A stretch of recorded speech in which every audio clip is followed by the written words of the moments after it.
বিদেশী সম্পৰ্কত আপুনি এটা প্ৰশ্ন কৰিছিল তাৰ উত্তৰ হিচাপে আপুনি উত্তৰটো সন্তুষ্ট হয়নে? নহয়, চাওক, এতিয়া আমাৰ যিখন অসম চুক্তি আছে, এতিয়া অসম চুক্তিৰ 5 নং দফা অনুযায়ী যিসকল অসমত অনুপ্ৰৱেশকাৰী ব্যক্তি আছে, বিদেশী আছে, সেইসকলক চিনাক্তকৰণ কৰি সেইসকলক আমি যিসকল বিদেশী বহিষ্কাৰ কৰিব লাগে বুলি আমি দাবী জনাই আহিছোঁ বা তেনেধৰণে সেই চুক্তিত সন্নিৱিষ্ট আছিল। এতিয়া দেখা গৈছে যে 1,65,992 গৰাকী অনুপ্ৰৱেশকাৰী বিদেশী বুলি ইতিমধ্যে চিনাক্তকৰণ কৰা হৈছে আৰু তাৰে প্ৰায় 30,115 গৰাকীক বহিষ্কাৰ কৰা বুলি কৈছে।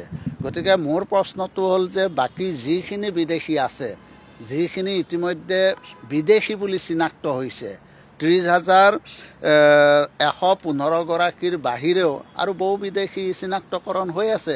গতিকে সেই সমুদায় বিদেশী যাতে আমাৰ ইয়াৰ পৰা, অসমৰ পৰা, ভাৰতবৰ্ষৰ পৰা বহিষ্কাৰ কৰাৰ কাৰণে যাতে চৰকাৰে ব্যৱস্থা লয়, তাৰ বাবে আমি ইতিমধ্যে দাবী জনাইছোঁ।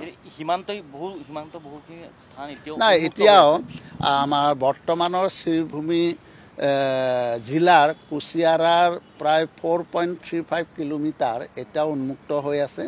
সেইখিনি কিবা আমাৰ এই বৰ্ডাৰ গাৰ্ড বাংলাদেশ তেওঁলোকে সেইখিনিত মানে কাটা তাঁৰ দিয়াৰ বা চিল কৰাৰ ক্ষেত্ৰত অলপ বাধা আৰোপ কৰিছে, কাৰণ তাত ভাৰতীয় নাগৰিক আছে।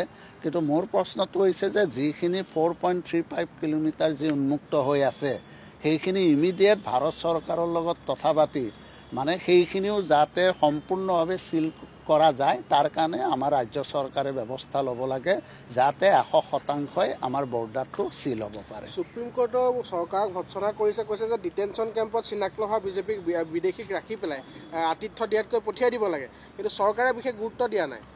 নাই, সেইটোতো হয়েই। যিবিলাক বিদেশী বুলি চিনাক্তকৰণ কৰা হৈছে, এইবিলাক ডিটেনশ্যন কেম্পত ৰখাৰ কোনো যুক্তি নাই।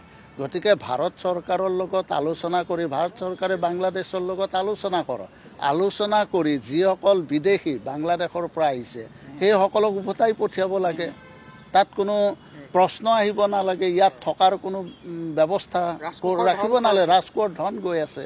গতিকে সেইটো ক্ষেত্ৰত মোৰো দ্বিমত নাই, সেইখিনি ইমিডিয়েট ৰাজ্য চৰকাৰে ব্যৱস্থা ল'ব লাগে। আপুনি বিচৰা বাতৰি পাব কেৱল নিউজ 18 এপত। নিউজ 18 এপ ডাউনলোড কৰিবলৈ স্কেন কৰক এই QR কোড।